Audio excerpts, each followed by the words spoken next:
Sokat vagyunk úton. Éppen ez járt a fejemben. Egyszer, ha majd pikkelyes leszek, elúszok idáig a part mellett, kiugrom a vízből, és azt mondom, halló! Hagyd abba, nem vagy te hal! Miért ne? Csücsörítsek?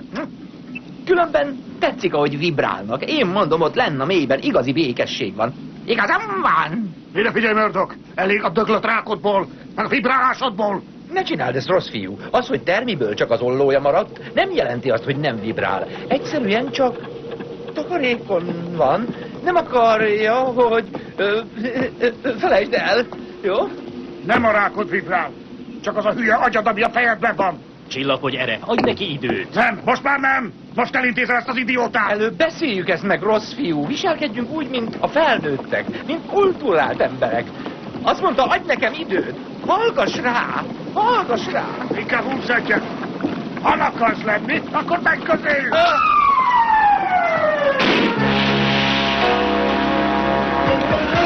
Megtette! Nem hiszem el, hogy megtette. Na most vibrálj, haver! Vibrálja?